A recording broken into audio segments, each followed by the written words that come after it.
Monsieur l'ambassadeur, merci de m'accorder cet entretien. Le conflit armé le plus long et le plus sanglant depuis la fin de la Deuxième Guerre mondiale se déroule actuellement au Congo.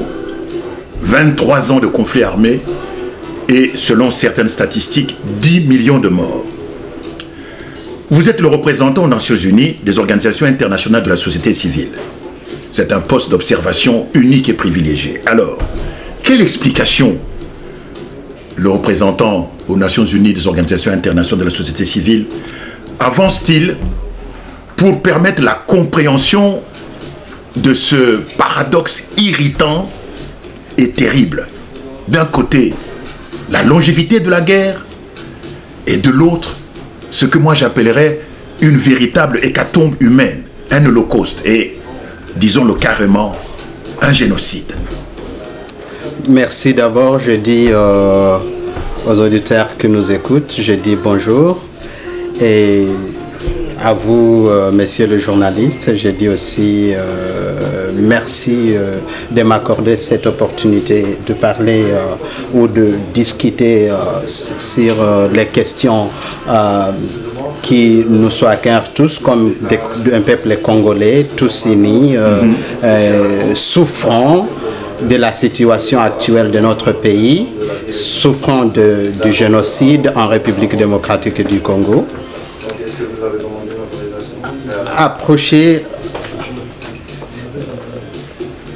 Répondre à votre question, c'est un peu difficile. Mais je peux dire ceci. La République démocratique du Congo est un pays qui a souffert pendant longtemps aux yeux des Nations Unies. Je peux d'abord commencer à dire que moi je ne travaille pas aux Nations Unies, je suis représentant des organisations internationales de la société civile aux Nations Unies. C'est-à-dire, moi aussi j'oppose les Nations Unies pour les activités, pour la guerre qui se passe au Congo, génocide qui se passe au Congo et tout ça. Mais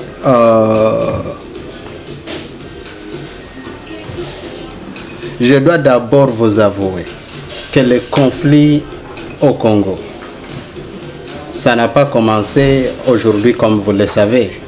Ça n'a pas commencé seulement en 1996, mais ça a commencé aussi avant. Et la communauté internationale a toujours eu intérêt en République démocratique du Congo.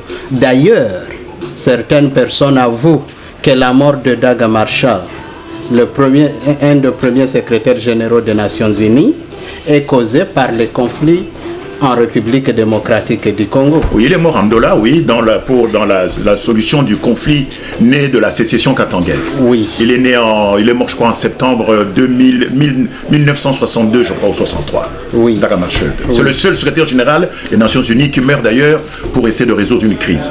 D'accord. Et maintenant, quand vous parlez de 10 millions de morts, pour moi, j'estime que c'est 12 millions. Et 3000 personnes sont en train de mourir par jour. Pourquoi les Nations Unies peuvent se permettre de superviser une situation pareille? Au moment où au Rwanda nous parlons de 800 000 morts qui sont morts en 1994 du génocide, que je dirais génocide occasionné par les Rwandais eux-mêmes, mais nous au Congo nous n'occasionnons pas le génocide qui se passe au Congo. Ce n'est pas nous les Congolais qui occasionne ce génocide. Non. Il y a des États qui soutiennent ces tueries en République démocratique du Congo. Entre autres, vous savez vous-même l'implication du Rwanda. Vous savez vous-même l'implication de l'administration de Bill Clinton. Vous comprenez, vous savez vous-même l'implication de l'Angleterre sous Tony Blair et l'Ouganda et les autres. Au même moment, vous savez que ces années, le Rwanda est parmi le premier producteur du coltan. Et il n'y a pas un gramme de coltan dans le sous-sol rwandais. De l'or. Non oui, plus. Non et plus. tout ça. mais ils sont premiers producteurs. Vous me demandez qu'est-ce que je peux penser, qu'est-ce qui est source de conflit en République démocratique. Quelle est l'explication? Oui. Parlons de terre. Le Rwanda est un petit pays. 26 000 km². Oui. Et ils ont une population d'à peu près 12 millions. Ils ont convaincu certains pays, certaines puissances, qu'ils ont besoin de terres, mais ils veulent prendre ces terres en République démocratique du Congo. Et c'est ainsi qu'on a détruit tout système d'immigration, tout système de démocratie, tout système qui puisse exister pour permettre à ces États-là d'en bénéficier.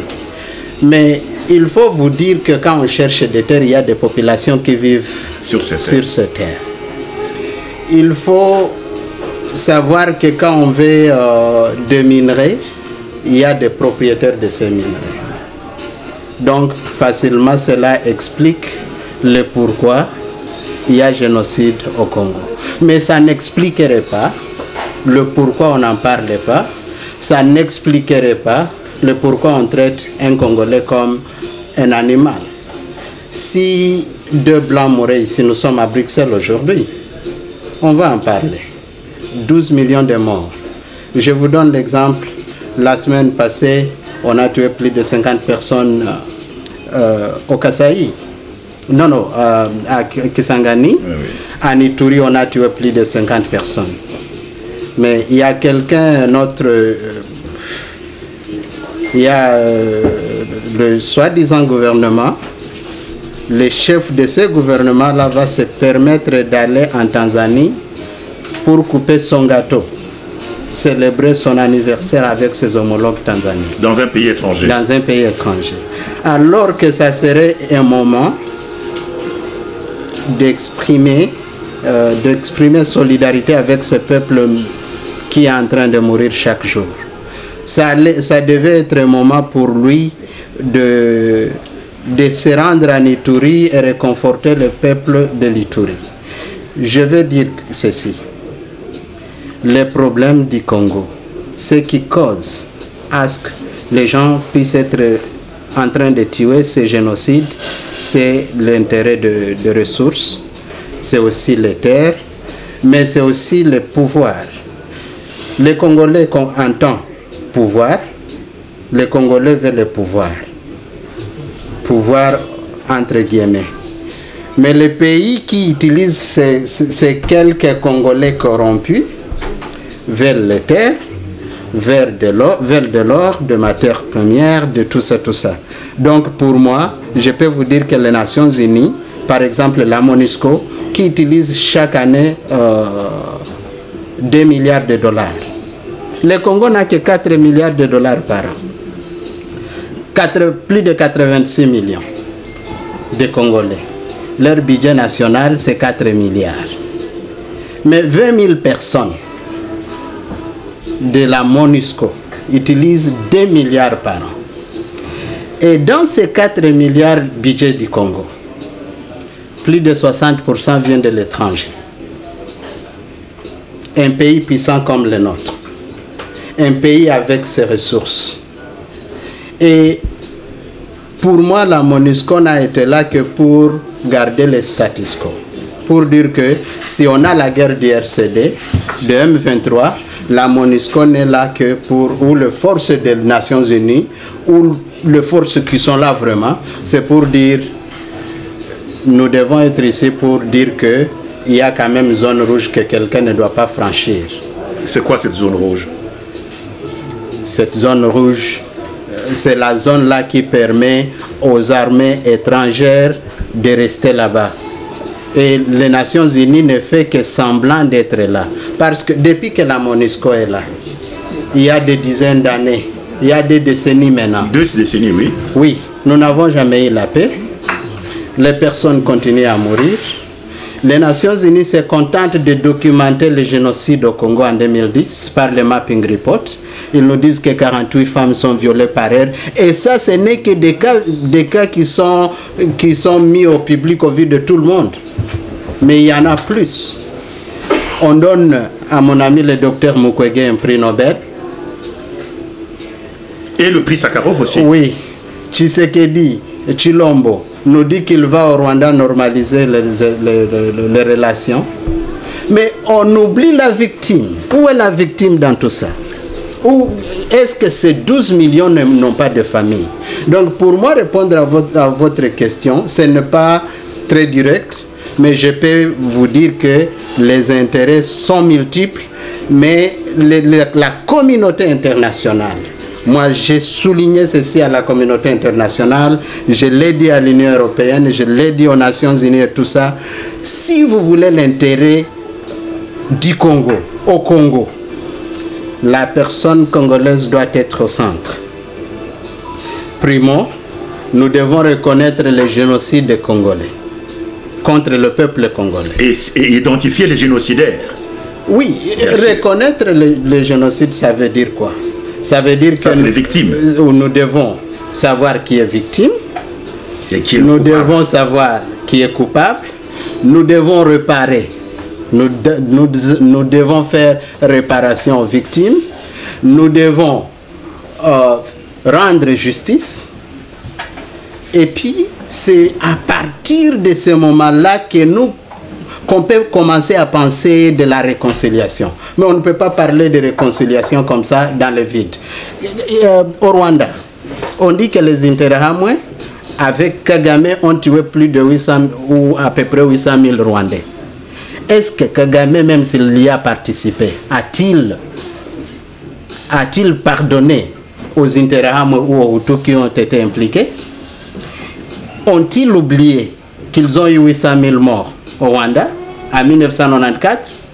Le nôtre est toujours frais. Nous sommes en train de le vivre. Je viens de vous donner l'exemple de 100 cas de morts à Ituri et à Kisangani la semaine passée. Donc, nous vivons cette brutalité aujourd'hui. Donc, pour moi, pour votre question, vraiment, il y a l'intérêt que la communauté internationale attache au Congo, mais ils ne savent pas comment ils ne savent pas comment récupérer cet intérêt et permettre aux Congolais même d'être le maître de leur destinée.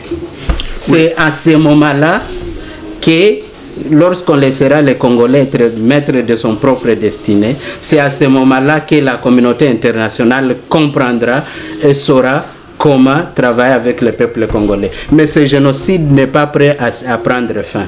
Ça continue et ça va continuer. Parce qu'il n'y a pas de lumière, il n'y a pas de lueur. Monsieur Frédéric Ouagabo Mwenegabo, il y a un grand paradoxe. Le rôle que joue le Rwanda au Congo, vous en avez parlé. Le Rwanda, c'est 26 000 km². Le Congo, c'est 2 345 000 km². Comment expliquer qu'une sardine avale une baleine? Qu'est-ce qui se trouve derrière le Rwanda, qui est dépourvu de richesses minières et qui aujourd'hui occupe le Congo, perpètre un génocide sur le Congo et devient exportateur de la plupart des minerais qui sont produits au Congo? Le Rwanda, à lui tout seul, ne peut pas devenir le maître du Congo vu sa toute petite taille. Qui est derrière le Rwanda? Oui, votre question est double. Comment un petit fretin peut avaler une baleine?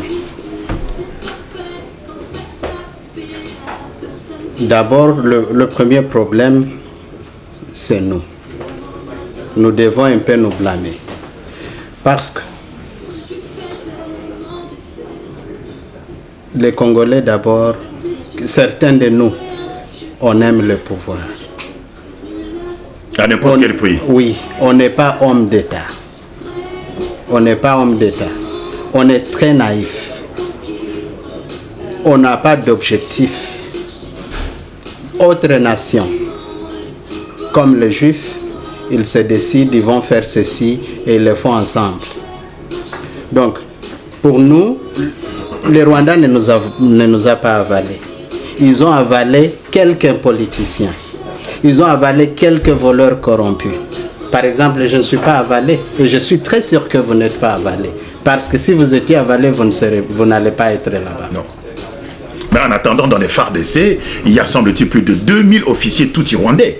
Oui, oui. C'est ça que j'appelle l'occupation militaire, et donc c'est le fait d'avaler le Congo, notamment le contrôle de l'armée. Les 2000 tutsis rwandais là qui sont dans l'armée ne posent pas un grand danger. Les Congolais là, qui leur donnent un chemin, qui leur...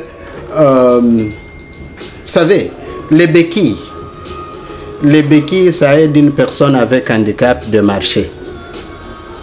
Ce sont ces béquilles-là qui sont notre propre problème. Vous savez, si vous voyez Joseph Kabila, il n'a pas travaillé seul. Il s'est choisi quelques corrompus et puis il les a montré un pouvoir qui n'existait pas. Et après tout, ça lui a permis de mettre son armée en place et en marche, l'armée du Rwanda, de grands officiers comme vous le dites. Ça se passe même aujourd'hui. Ce n'est pas différent aujourd'hui. Rien n'a changé aujourd'hui. C'est la même chose. Nous observons au même scénario. Regarde un peu avec l'IDPS. Les militants de l'IDPS sont dans la rue. Ils sont en train de mourir chaque jour. Mais ils ne meurent pas pour l'occupation, ils meurent pour le pouvoir, pour le partage du pouvoir. Non. Je n'ai jamais vu une manifestation de l'UDPS dénonçant l'occupation du Congo. Non. C'est ces gens-là, ces militants-là, ils sont victimes. Ils sont victimes parce qu'ils ont longtemps souffert. Vous savez, quand un bourreau veut vous garder, il vous garde dans la pauvreté pour qu'il vous contrôle. Oui. Parce que si vous avez accès à l'économie, à l'argent, vous avez accès au civisme, ça vous rend un homme libre. Maintenant, on a gardé ces militants de l'IDPS, quelques militants, parce qu'il y a d'autres qui se sont déjà désassociés d'eux.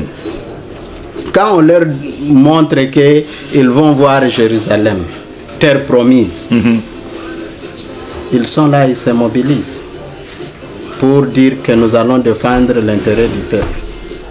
Pour eux, ils meurent et ils croient qu'ils sont vraiment morts en martyr. Mais les gens là qui les contrôlent au sommet, c'est ça le problème. Et c'est pourquoi moi j'ai dit que nous ne pouvons pas recycler les mêmes problèmes et penser que nous aurons des solutions différentes. Non. Donc pour moi je demande à la jeunesse, qu'il soit de l'IDPS, qu'il soit d'où, qu'il soit de n'importe quel parti politique, qu'on se mobilise ensemble pour le changement du pays. Et on doit recycler les anciennes,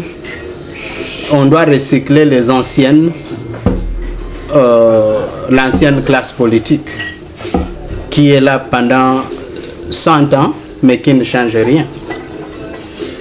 Vous parlez d'un petit fretin avaler la baleine. Regarde, quelqu'un qui a tué les gens, par exemple, au Kasaï ou ailleurs, il est nommé chef directeur de GECAMIN ou directeur du bureau de transport et tout ça. Et même gouverneur de la ville de Kinshasa. Oui. Comme Gentili. Oui. Gobila. Oui. Vous allez me dire que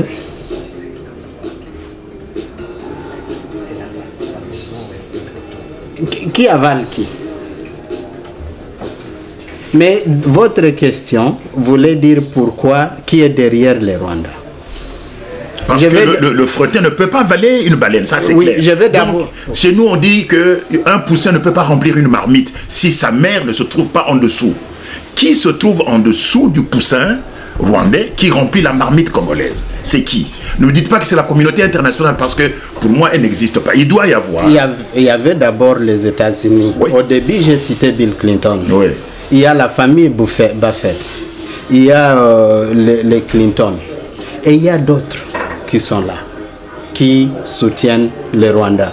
Mais je dis que nous-mêmes aussi comme peuple, quand un esclave ne combat pas pour sa liberté ou combat mal pour sa liberté, il n'est plus victime.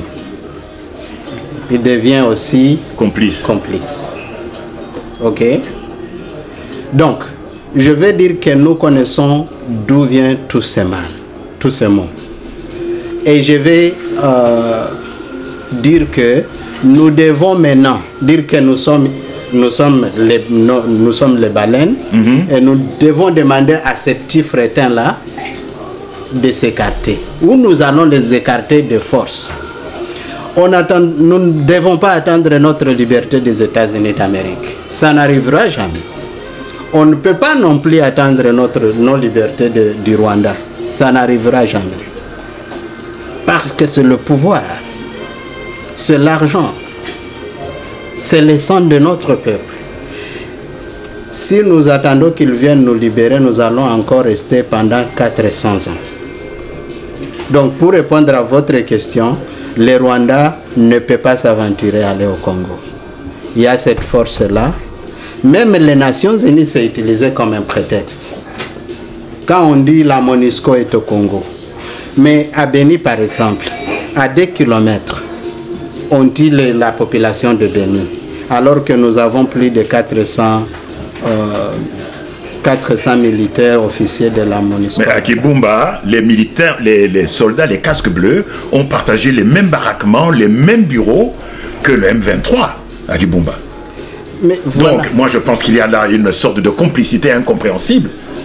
Et pour en finir avec le M23, il m'a failli aller en grève de faim. Je pense que vous en avez lu un document du gouvernement du Canada qui parlait de tout ça. Comment le gouvernement du Canada a intervenu, comment ils ont persuadé les États-Unis, la France et tout le monde. Et sans un coup d'armes dans la ville de Goma, M23 est disparu comme ça. Je fais 48 jours de grève de faim. J'ai failli mourir. Je me suis évanoui à la 38e jour. Le monde en est témoin. C'est pour vous dire que nous devons nous mettre là pour travailler, pour dire non, c'est non. Quand nous disons non au Rwanda, c'est non. Quand nous disons non aux États-Unis, c'est non. Mais ces États-Unis, par exemple le président Trump, à qui j'ai beaucoup de respect, il a toujours dit qu'une relation c'est gagnant-gagnant. Le président Trump n'a rien à gagner du Rwanda. Il n'y a rien. Mais c'est à nous. Mais on nous a triqués. Le peuple rwandais nous a triqués. Le gouvernement rwandais nous a triqués. En amenant un gouvernement, en apportant un gouvernement au pouvoir qui peut être vu comme un gouvernement congolais, mais au juste, ce n'est pas un gouvernement congolais. Je peux vous donner à titre d'exemple. Célébration génocide en avril. C'était la première sortie de notre président. Il est allé au Rwanda commémorer les 800 000 morts au Rwanda en 1994. Alors qu'il y en a 12 millions maintenant. Au Congo, il y a 12 millions. Posez-vous une question. Pourquoi il n'a jamais même mentionné qu'il y a eu génocide au Congo? Qu'il y a 12 millions de morts au Congo. Pourquoi il doit se rendre là-bas? Ça, c'est pour vous dire que la chose est grave. Deuxième scénario. A-t-il consulté les Congolais avant d'y aller? Même Kagame est venu, on l'a applaudi à Kinshasa. On l'a applaudi. On l'a applaudi. Mais qui ont applaudi? Entre guillemets. Ça, ce sont des cicatrices. Ça, ce sont deux plaies. Ça, c'est un traumatisme que je ne peux pas commencer à décrire, qu'on est en train de pousser sur les victimes encore. Donc, je vais dire que rien ne change. Je vais dire aussi que si le petit fretin veut avaler la baleine, nous devons dire non. Nous-mêmes, comme peuple congolais, c'est à nous de nous mobiliser comme un seul homme. Nous n'attendrons jamais cette liberté du Rwanda. Nous n'attendrons jamais cette liberté des bourreaux qui ont été toujours au pouvoir à Kinshasa, qui veulent toujours nous garder ainsi. Un homme a dit il y a quelques semaines que le Congo était comme un bus qui avait des chauffeurs. Vous comprenez? Oui. Mais pour moi, le Congo est un bus qui n'a pas de chauffeur. Ils n'ont qu'une classe des intendants là qui travaillent dans le bus, mais le chauffeur n'est pas là. Le chauffeur n'est pas là. Tout à l'heure, vous parliez du Rwanda. Est-ce que la tragédie congolaise n'est pas en fait d'origine ethnique? Est-ce que ce n'est pas fondamentalement un conflit qui oppose, comme jadis au Rwanda, les Tutsis et les Hutus? Maintenant, c'est le même conflit, mais au Congo, et ce conflit oppose les Bantous et les Tutsis. Est-ce que ce n'est pas, il n'y a pas un problème de sémantique? Parce que les gens parlent du Rwanda. Mais fondamentalement, est-ce que ce n'est pas en fait un conflit de type ethnique entre les Bantous et les Tutsis? À mon avis, non. Les Congolais n'ont jamais attaqué les Tutsis. Oui, mais ça dit les Tutsis nous attaquent, je veux dire, ça se passe au Congo. Oui, si ils nous attaquaient et nous aussi nous réciproquons, oui, nous faisons le réciproque, ça serait d'origine ethnique. Dis-moi, dans quel pays du monde tu peux tuer 12 millions, on connaît que c'est toi qui as tué, mais le peuple vit toujours avec toi. On n'attaque même pas. On ne t'attaque même pas dans ta maison, on ne met pas ta maison à feu, même dans des frontières entre le Congo et le Rwanda, les Congolais n'entrent pas là pour les inquiéter. C'est pour vous dire que ce n'est pas d'origine ethnique. Ça peut être une haine contre les Congolais. Parce que nous, on n'a jamais fait la réciprocité. Mais c'est pas de réciprocité, c'est parce que nous ne sommes pas conscients. C'est parce que nous sommes autrement, ils vont exterminer les Congolais. Et c'est ce que je disais à un dirigeant Tutsi en disant, je ne connais pas un peuple aussi bête que les Congolais. Nous les massacrons, nous les tuons. Et notre président arrive au stade des martyrs, on l'applaudit comme un héros. C'est parce que les Congolais n'ont pas cette conscience peut-être. Non. Quels sont les gens qui ont applaudi? Au stade des martyrs? Non. Les gens qui ont applaudi sont les gens qu'on a payé de l'argent. Les gens qui ne comprennent rien. Justement. Amène Kagame à l'est, là où ils ont fait ces cacophonies, ces catastrophes, cette désolation, et voir s'il sera applaudi. Pourquoi il ne va pas à Ituri ou à Beni pour qu'il soit applaudi? On ne peut pas. On ne peut pas l'applaudir. Les gens qui l'ont applaudi, c'est un coup qu'ils ont organisé. Parce qu'applaudir Kagame, ce n'est pas de catastrophe plus que organiser les élections, soi-disant élections qu'ils ont organisées. Ce n'est pas aussi plus compliqué que faire ce qu'ils sont en train de faire, le Parlement, FCC, IDPS, CACH, tout ça. Quelle est la solution finalement? Vraisemblablement pas politique ni pacifique, puisqu'on a organisé 3 élections présidentielles qui n'ont rien donné. Pour vous, monsieur l'ambassadeur, quelle est la solution pour en finir avec cette crise congolaise? La solution, vous et moi, la jeunesse congolaise, les Congolais qui souffrent, doivent être la première solution. Ils doivent être au centre de toute solution. Qu'est-ce que je veux dire? Vous savez, le génocide, ce n'est pas seulement qu'on tire sur nous, qu'on viole nos mamans, qu'on tue nos enfants dans la rue. Ce n'est pas seulement ça. Ils ont tué, par exemple, on n'a pas de soins de santé. Vous trouverez que dans une ville, c'est facile de voir 3000 morts par jour dans des hôpitaux. La police n'est pas payée. Vous pouvez voir une police qui est comme une milice qui tue les gens chaque jour. Il y a des taxes un peu partout. Les gens, les policiers beaucoup d'entre eux sont devenus des voleurs à main armée. Vous voyez des militaires qui ne sont pas payés. Tous les jours, ils sont des voleurs à main armée. Chacun essaie de se faire payer les taxes par tous les moyens et partout où il veut. Parce qu'ils ont tué tout le système. Même l'éducation. Je vous donne même l'exemple de l'église catholique, qui est à l'université catholique par exemple. À l'université des catholiques, par exemple à Bukavu, vous n'avez pas 1500 $ à payer pour votre enfant chaque année. Votre enfant ne va pas être à l'école. ne va pas avoir accès à l'université. À Kinshasa, c'est plus à cause du coût de la vie. Tout ça, on nous abrutit, nous ne pouvons plus avoir accès à l'éducation, à part tuer nos systèmes, à part nous permettre de mourir chaque jour. On nous abrutit aussi pour que demain nous soyons sans avenir. Les mêmes enfants des bourreaux qui sont au pouvoir, qui vont aller étudier en Europe et partout, sont les gens qui vont émerger. Donc le génocide est dans tous les sens. Maintenant, la solution est pour nous de comprendre que nous sommes les victimes, mais nous devons aussi comprendre que nous n'allons pas attendre que le bourreau puisse venir nous libérer.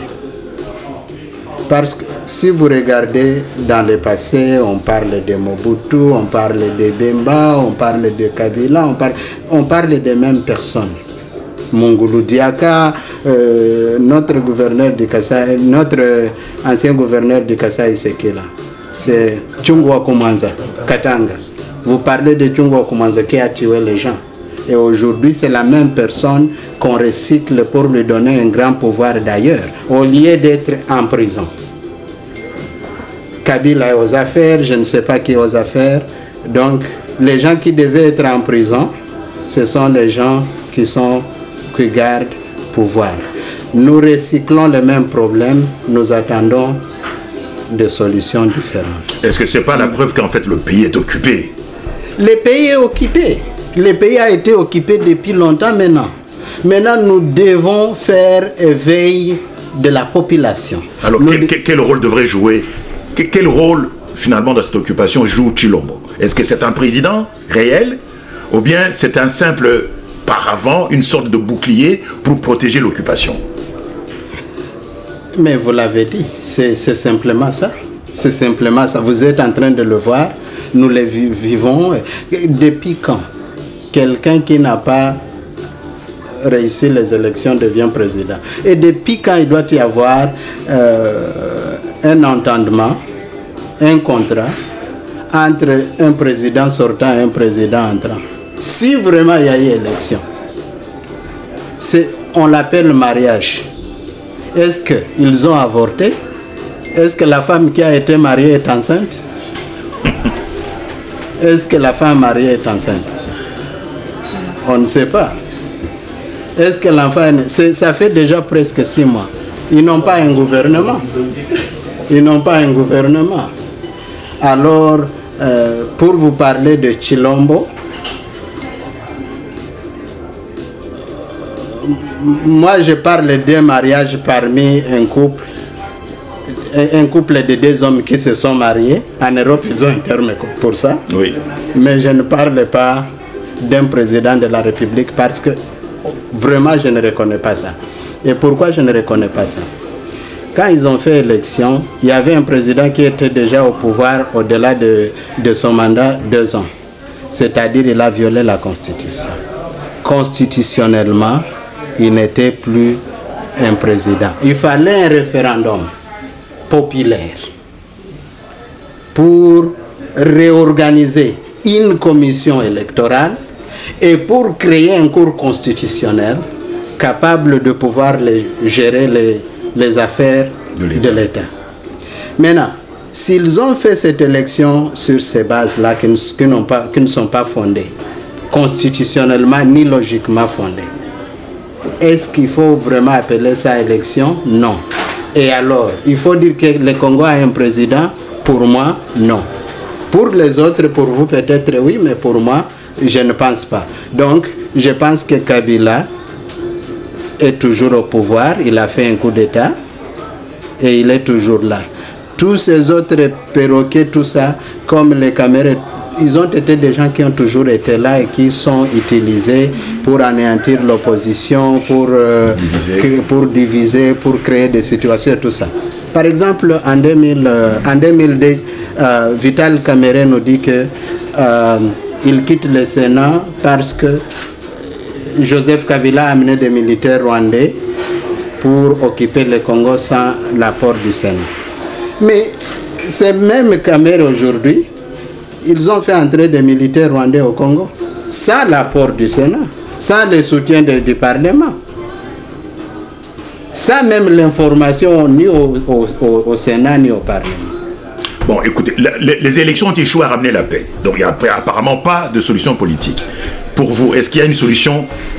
La solution, c'est vous et moi et notre jeunesse. C'est-à-dire Je quoi? suis ici pour dire que nous devons nous mobiliser. Non, non, pas militaire. Pas militaire, pacifique. Je demande à tous les jeunes de pouvoir se mobiliser parce que c'est leur futur qui n'est pas garanti.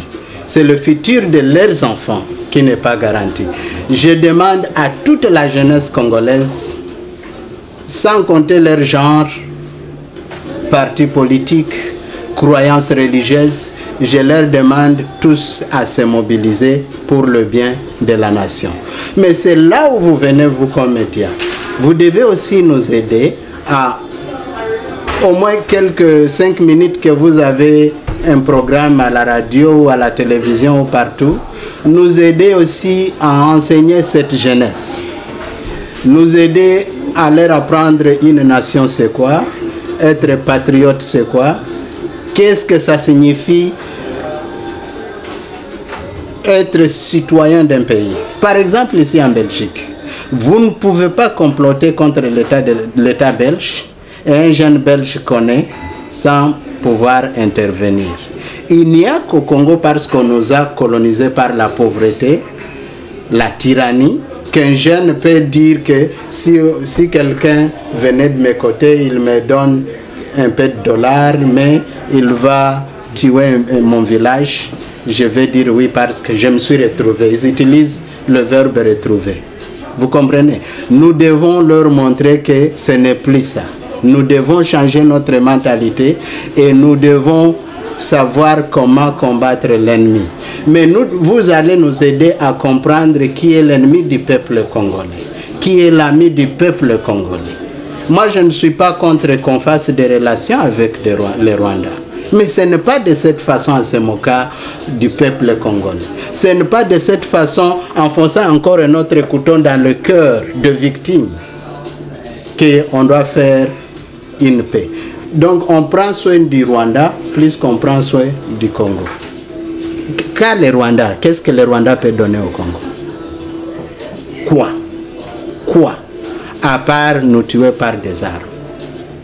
Depuis que Chilombo va là-bas, avons-nous eu déjà la paix?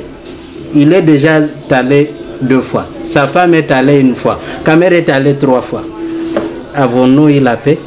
Et il semble que son épouse, Denis Nyakeru, va adopter 200 orphelins qu'elle va ramener au Congo, qu'elle va éduquer, qu'elle va soigner, alors qu'il y a des milliers, des centaines de milliers d'orphelins au Congo. Elle aurait pu les prendre. Finalement, ce régime travaille pour qui? D'ailleurs, des milliers d'orphelins ici causés par les Rwandais. Exact. Donc, si cette information s'avère correcte, mais de toutes les façons, tout ce qui est en train de se passer, c'est une trahison. C'est une haute trahison. Donc, mais si ça s'avérait encore correct, cette information, je pense que je n'ai pas de mots pour qualifier ça. Vous-même, je vous laisse ça aux journalistes de qualifier ça, mais c'est très difficile et compliqué pour le peuple congolais. Et ça renforce mon message que nous devons nous défendre nous-mêmes, que nous devons être les capitaines de notre propre destinée. Est-ce qu'il y a un risque de balkanisation pour le Congo, que le Congo soit démantelé comme le Soudan et que le Congo disparaisse? Est-ce qu'il y a un risque? Ça a toujours été là. La fois passée, quand M23, pourquoi je suis allé en grève de faim, j'avais des informations, preuves à l'appui, qu'on voulait balkaniser l'Est du Congo. Et Arman Cohen est à Paris à Al Jazeera, à la CNN, l'ancien ambassadeur américain. Je ne sais pas pourquoi il s'implique dans les affaires du Congo alors qu'il est déjà vieux. Oui. Il n'a qu'à se reposer ou parler de l'Amérique, de Trump, et Bill Clinton et tous les autres. Il a dit qu'il faut créer un marché commun entre le Rwanda et le Congo et que le Rwanda avait une grande population qu'il fallait qu'il se déplace au Congo. Quel raisonnement déplacé! si moi je pouvais demander, moi j'en discute toujours avec quelques leaders américains. Est-ce qu'on peut demander à l'Amérique aussi de prendre tous les gens de Venezuela, Guatemala et tout ça? Vous prenez une place ici aux États-Unis, nous vous donnons une région. Est-ce que ça peut... Quelqu'un qui dit ça va sonner comme un fou. Nous avons mené une enquête. Il y a dans le monde, je crois, 23 États dont la superficie est égale ou inférieure à celle du Rwanda. La superficie est égale ou inférieure à celle du Rwanda. Et donc, si tout le monde raisonnait comme les Rwandais en disant nous sommes un petit pays, donc nous avons besoin de l'espace, donc la principauté de Monaco, par exemple, ou bien Andorre, ou bien le Vatican, irait prendre des terres en France, par exemple. L'argument selon lequel le Rwanda est petit, le Congo est vaste, et donc que le Congo doit donner des terres aux Rwandais, ne tient pas. Donc, pourtant, c'est l'un des arguments qui est utilisé concernant la densité démographique. Ouais. Oui, cet argument ne tient pas debout et je pense que c'est à nous, peuples congolais, de pouvoir nous mobiliser pour dire que trop c'est trop et nous y allons. Donc on ne peut plus compter sur les autres pays. Il y a des peuples amis, et il y a d'autres pays amis qui peuvent aussi nous soutenir. Le cas des États-Unis est connu pour avoir combattu pour leur révolution. Ils sont impliqués dans ce qui se passe au Congo parce que nous n'avons pas encore eu des leaders qui sont vraiment conscients du bien-être de la personne congolaise.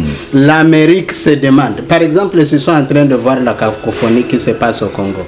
Ils ne savent plus quoi faire.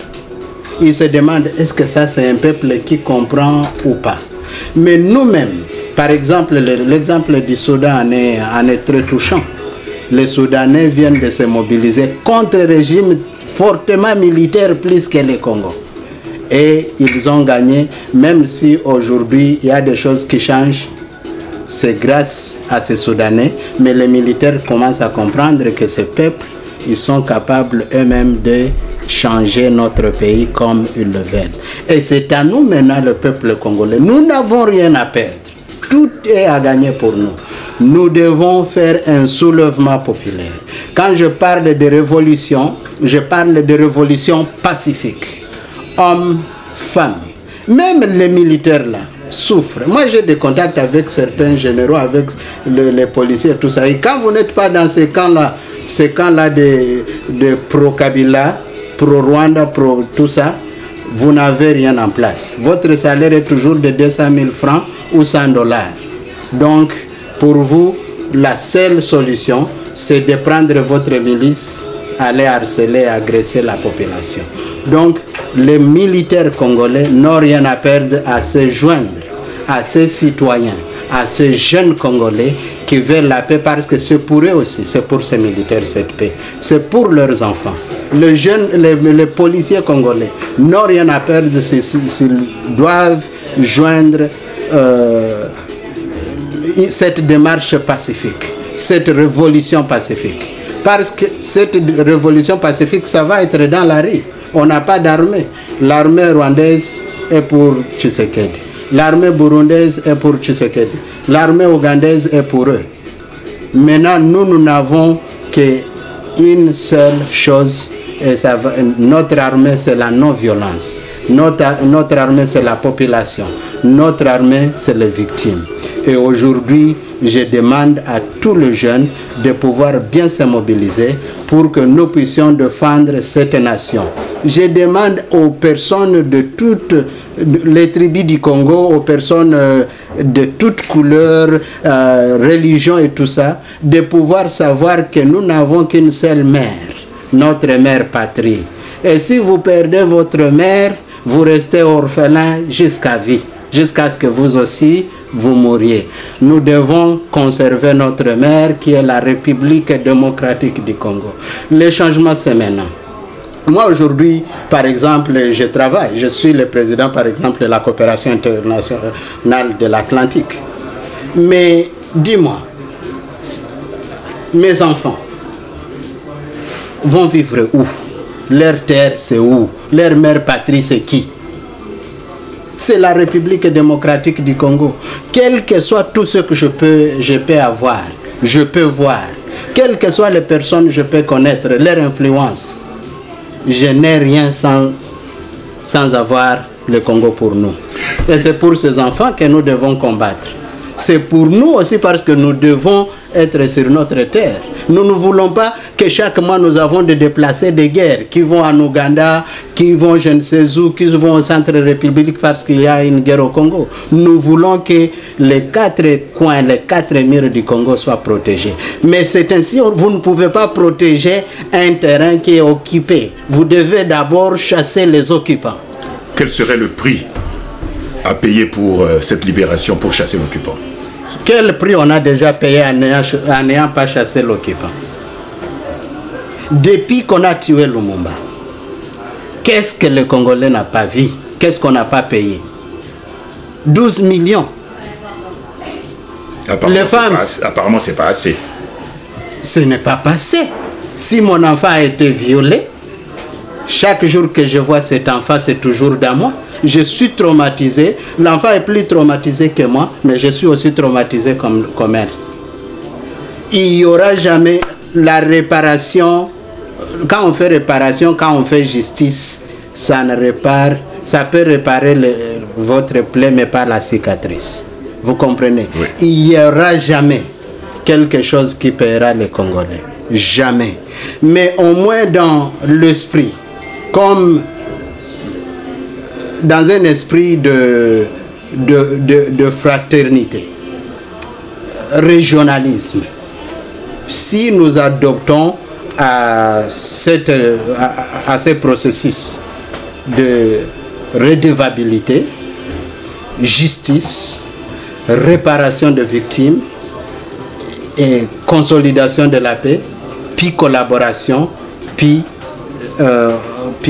réconciliation, création de la paix, ça peut être bien, mais il faut vraiment des mesures palpables pour faire ça. Ce que Tshilombo est en train de faire là, c'est aussi un autre génocide. Aller au Rwanda, c'est pour nous dire que les 12 millions ne signifient rien pour moi. Les 12 millions qui sont morts, ils ne sont pas mieux que ce pouvoir qu'on vient de me donner.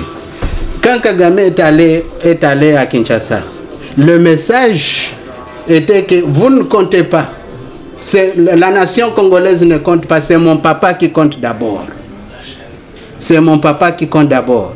Et je ne crois pas que Tshisekedi donnerait ce message s'il était encore vivant. Il ne dirait pas qu'il compte plus que la nation congolaise.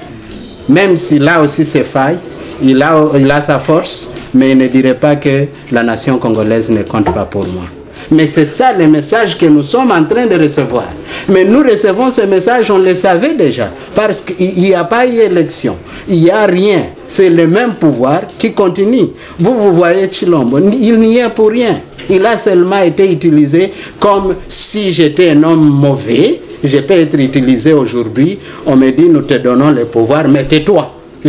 Si je suis un homme mauvais, je n'ai pas l'esprit là de nationalisme, je ne comprends pas pourquoi nous devons soutenir un peuple comme le nôtre. Je vais dire oui. Et quand je dis ce oui là, je suis un naïf. Mais le grand problème est de capturer toute une grande partie du peuple qui vont venir avec toi. Tu vas dans le gouffre et tu t'enchaînes avec eux dans le gouffre. Et ils sont en train de danser que c'est bon, c'est bon. Dernière question, pour vous, au Congo, tout est à refaire. Je dis ceci, on ne peut pas recycler le même problème pour avoir une solution différente. Non. Garder Kamere au pouvoir, garder Kabila au pouvoir, garder Tshungwa Kumanza au pouvoir, garder je ne sais pas qui au pouvoir, tous Robert au pouvoir, tous ces gens-là, ce sont le même problème que nous avons et nous devons utiliser la novation du XXIe siècle pour changer. Ce n'est pas en les recyclant que nous allons changer. Ce n'est plus ces gens ont le pouvoir, ils ont l'armée, ils ont les armes. Comment nous allons pouvoir les chasser? Ils n'ont pas le pouvoir. Ils ont le pouvoir des armes. Ils n'ont pas le pouvoir. Ils n'ont pas le pouvoir. Ils n'ont pas ces armes-là. Et si le peuple se révolte aujourd'hui, ils vont courir comme des chiens. Je vous l'ai dit, ils vont courir comme des chiens. Maintenant, pour moi, la seule solution, c'est notre peuple. Et c'est ce que je suis en train de vous dire. On ne peut... Regarde, les Soudanais n'avaient pas d'armes. Les Algériens n'en avaient pas. L'Égypte est un cas plus précis. Là où le président Obama avait dit que non, le président égyptien c'est notre collaborateur, on ne peut pas chasser ces messieurs du pouvoir et tout ça.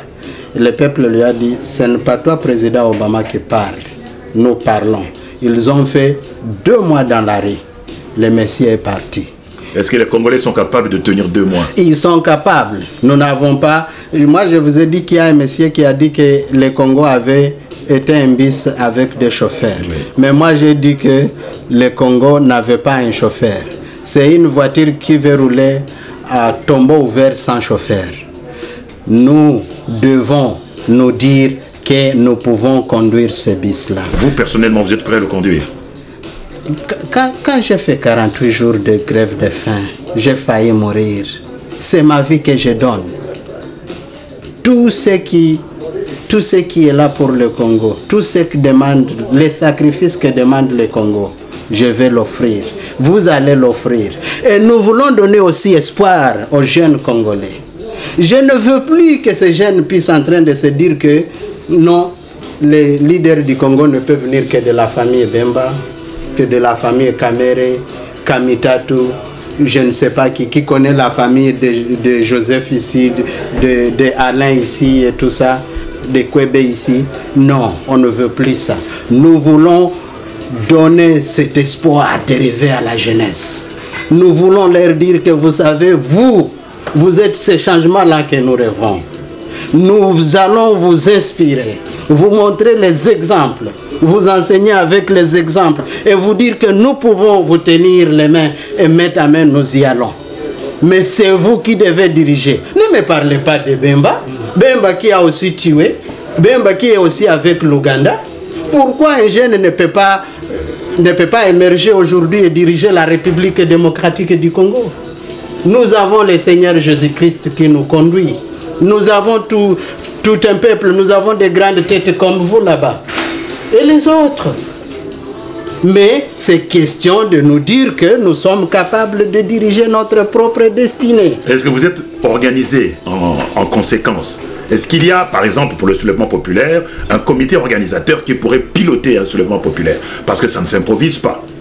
Ça ne s'improvise pas, mais tout comme ça ne s'organise pas. Vous savez, quelqu'un qui a été opprimé pendant longtemps, quand il se révolte, c'est plus que l'essence à feu.